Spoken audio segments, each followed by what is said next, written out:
علمای خطه خراسان زمین خواهیم بود.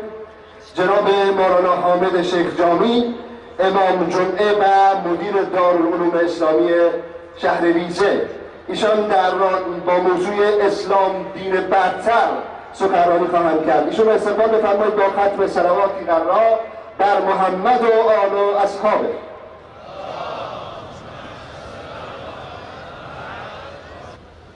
بسم الله الرحمن الرحیم.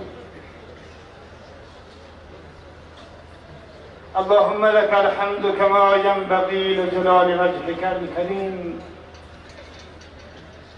لك الحمد حتى ترضى، ولك الحمد إذا رضيت، ولك الحمد بعد الرضا، ولك الحمد على كل حال.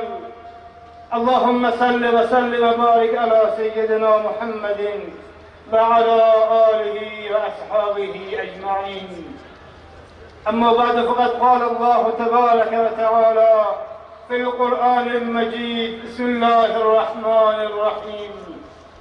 ومن يبتغ غير الإسلام دينا فلن يقبل منه وهو في الآخرة من الخاسرين. صدق الله العظيم. وعن بريدة رضي الله تعالى عنه أنه قال: قال رسول الله صلى الله عليه وسلم: ألا أعلمك كلمات من أراد الله به خيرا علمهن إياه. اللهم إني ضعيف فقر في رضاك ضعفي، فخذ بناصيتي إلى الخير واجعل الإسلام منتهى رضاي، أو كما قال عليه الصلاة والسلام.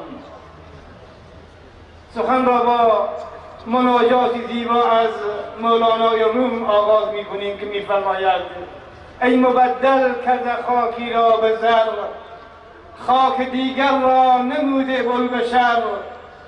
کار تو تبدیل اعیان و عطا، کار ما سهو است و نسیان و خطا.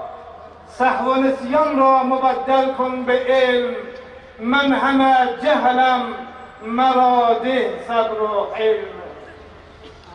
همایش با شکوه و ارزشمند به این چهره‌های مصمم و نورانی که به پاس آخرین حدیث گرامی‌ترین گوهر صدف هستی یعنی محمد مصطفی صلی الله علیه و سلم این جلوه زیبا را تشکیل دادند و به احترام قرآن عظیم الشأن که منبع الهام همه علوم و معارف اسلامی است و به پاسداشت زحمات ارزشمند پیشقراوران عرصه علم و دانش که با الهام گرفتن از راهنمودهای قرآن برای تحقق حاکمیت قرآن کوشش کردند، تلاش کردند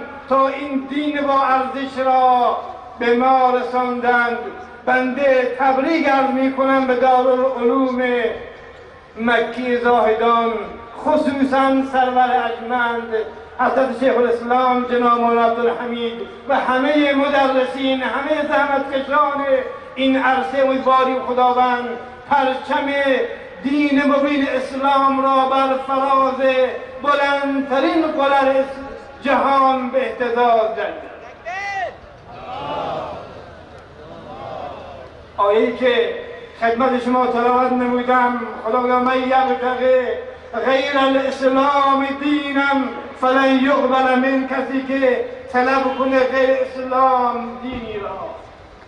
دین اسلام دینی است که سیاه و سفید، عرب و عجم، پیرو و پیشرو، ضعیف و ناتوان و توانمند و نیرومند همه را نفس واحده خواند و با یک جمله ان اکرمکم عند الله اتقاکم همه امتیازات ساختگی را که جامعه بشر را ننگ آلود ساخته بود از میان برداشت.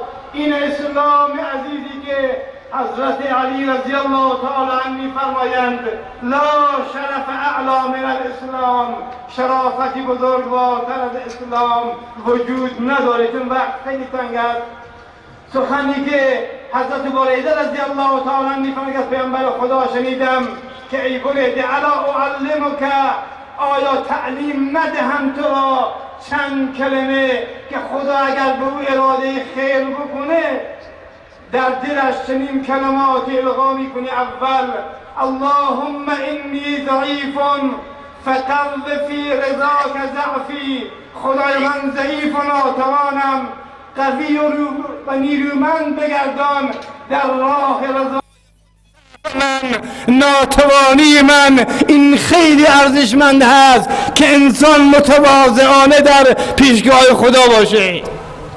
خوب یادی بکنیم از واقع معراج پیامبر اکرم علیه السلام، شخصیتی که تا شب معراج تا اون لحظه با فکر و اندیشه به خدایش متصله، اما در لحظه معراج از مسجد الحرام به مسجد الاقصی که نقطه عروج یک انسان خاکی به مقامی است که ملک را یارای عروج نیست، در اون مکان پیامبر اکرم علیه السلام بنده عرض سلام و ادب و احترام دارم خدمت شیخ الاسلام مولانا عبدالحمید و به نمایندگی از مردم شریف و مؤمن و متدین تایباد و ریزه و دیگر روستاهای شهرستان تایباد خدمت ایشان سلام و عرض ادب و احترام و تبریک عرض میکنم. خب موضوع بنده گفتیم شب معراج، لحظه معراج پیامبر، اون شخصیتی که تا اون لحظه با فکر و اندیشه به خدایش متصل بود، در لحظه معراج با تمام سلوله های بدن در پرتو جلوه حق محو شدند. این جلسات و این همایش ها به احترام حدیث گوهربار چنین گوهر گرانبهای صدف هستی است. دعا کنیم خداوند از همه ما قبول بگردانه. اولین نکته گفتیم اللهم انی ضعیف فقو فی رضاک ضعفی، خدای من ضعیف و ناتوانم، قوی بگردان در راه رضای خود ضعف و ناتوانی من را. امروزه همونطور که نماینده محترم طلاب فارغ التحصیل اشاره کردن، جهان کفر با این همه قدرت و ثروت و ابزارهای پیچیده و مغزهای متفکر همیشه مقابل اسلامند، اما اون چه که لازم هست باید بدانیم یریدون لیطفئوا نور الله بافواههم، اراده دارند خاموش کنند نور دین و نور اسلام را به دهانهایشان.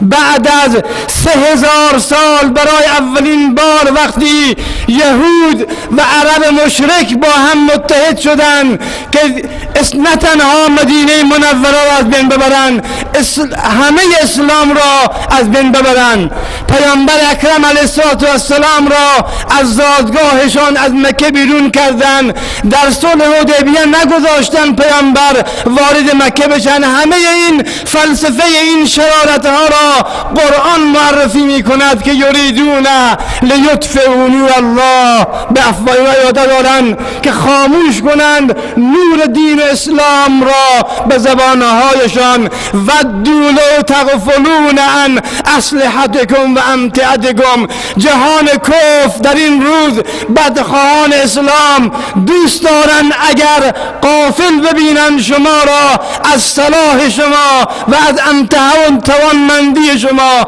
امروز جهان اسلام، ما مسلمین در مقابل کفار مثل یک صحنه نظامی قرار داریم. اگر در صحنه نظامی یک لشکر مقابل خصم مصمم روی عقبه او با ریزی بکنه، چرا؟ چون میدانه تمام توان و نیرو، تمام تجهیزات، تمام تدارکات همه از عقبه میرسه.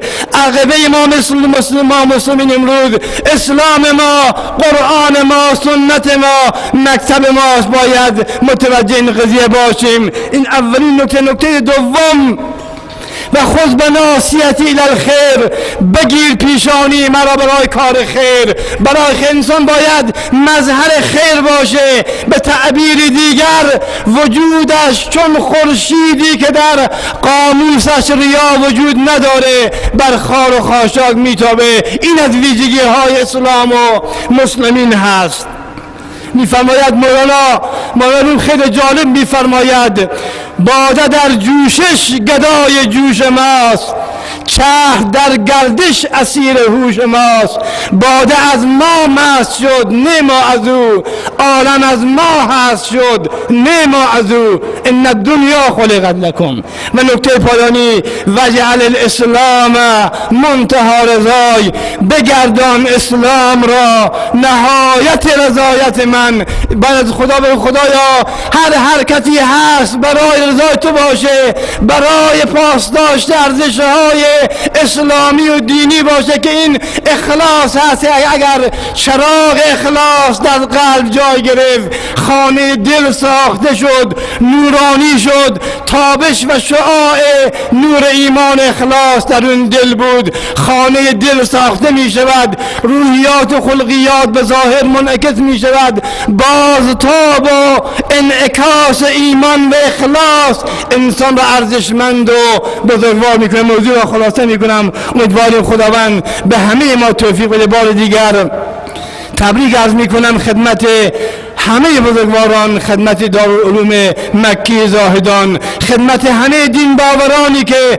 به یمن اعتقاد دین، آگاهی ضمیر، بیداری ضمیر، بصیرت و قوت قلب اونها دست میده. امیدواریم خداوند به همه ما توفیق عمل عطا بکنه. اقول قولی هذا استغفر الله لی و لکم و لسائر المسلمین برحمتک یا ارحم الراحمین.